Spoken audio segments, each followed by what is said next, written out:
خلاص السراوي، برنامج خلاص السراوي، تمام. أي رجل الكل يتجهز للمهدي أو للإمام الحجة أو للخليفة اليماني، الكل يتجهز لبرنامج البصمات. كل العالم رجل وامرأة، رجل وامرأة بصمت، هذا يعتمد على التم. شفط دم، يشفط التم من الشخص مثل ما يفعلوا له فحص لا في مرض ملاريا أو كبد أو أي حاجة. بنفس الكيفية هذا البرنامج في كل بيت يصرفه الخليفة اليماني. أي امرأة فيها مرض تريد أن تخون زوجها كل يوم يفعل لها فحص، كل يوم فحص يفعل لزوجته. أيوة، هذا هو الزنا وخلاص السراويل، هو الذي خلى الفلوس تروح في غير محلها، الناس تمجدوا. الذي عمل على ذرية الأشرار والسرق والذا هو الزنا، الزنا، تمام. لا يرد إلا كافرا فجارا، طب لا تذر على الكافرين من الأرض ديارا إنهم يضلوا عبادك ولن يلدوا إلا كافرا. ابن الزنا ما يطيع إلا ابن الزنا، لكن الأنبياء تطيع ذرية طيبة حتى ولو في اختلاف شوي، لكن لا. أيوة، أي واحد خلص الشروة لغير زوجته، أي واحد في العالم بصمة التم يطلع جسمه إنه لمس جسم امرأة أخرى لغير زوجته، يجي جلد، خلاص هذا مريض، هذا فيه مرض الزنا،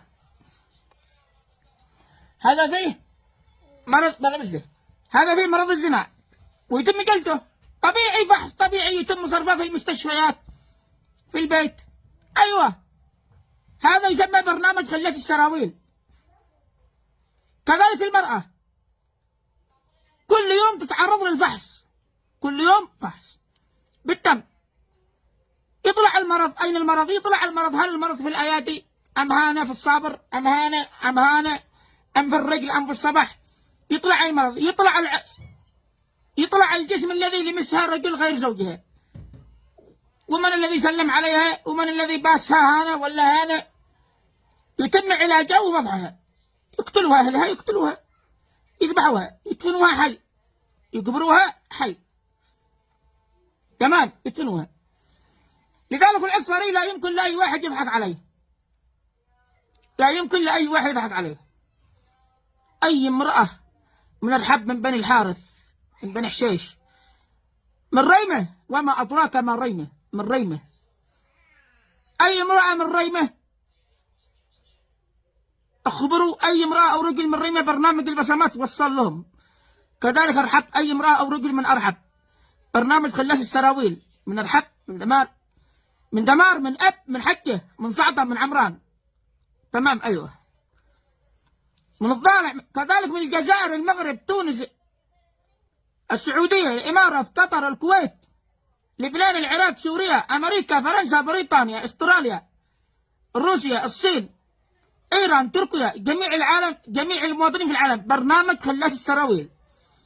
وهو أكبر مرض يا أخي. جاي يجيبوا لي فحص دم يكشف لي الملاريا، يا أخي الملاريا هذا تموتني، ينعل أمها الملاريا، خلى يمسكني أي مرض ما عدا مرض الزنا، ما عدا خلاص السراويل هو الضر. أنا أستغرب كيف دكتورة أو مدرس يدرس الطالب بينما هو يرتكب الزنا. يا أخي الزنا أكبر مرض وأكبر عدوى، هو الذي يدمر الناس، وما أهلك الله الأمم السابقة إلا بسبب الزنا وهتك الأعراض. كيف يمكن لمدرس أو دكتور أو شيخ، كيف يمكن لشيخ أو معالج قرآن كريم أو قاضي أو مفتي أو رئيس أن يتحكم في أمور الناس ويعلمها ويكون مرشدا بينما هو فيه مرض الزنا؟ يخرج السروة يعني رويبضة. إذن ابلغوا العالم برنامج خلاص السراويل يعتمد على التم، سيتم صرفه لجميع أهل الأرض، كل واحد يفعل له بصمة. كذلك المرأة تفعل بصمة، تفعل فحص لملابس زوجها، إذا لم يسن أي امرأة يطلع في برنامج خلاص السراويل الذي هو مرض الزنا. هذا أكبر مرض الزنا. المهدي أو الخليفة اليماني سيعالج مرض الزنا في الأرض كامل. لن يستطيع أي واحد يخش السروال، لا رجل ولا امرأة. فضيحة. يطلع المرأة في الشاشة فحص دم، مثل ما يفعلوا فحص الدم للمرارية، للكبد، إذا في كسر في العظام، إذا في العيون. هذا هو المهدي أو الخليفة اليماني.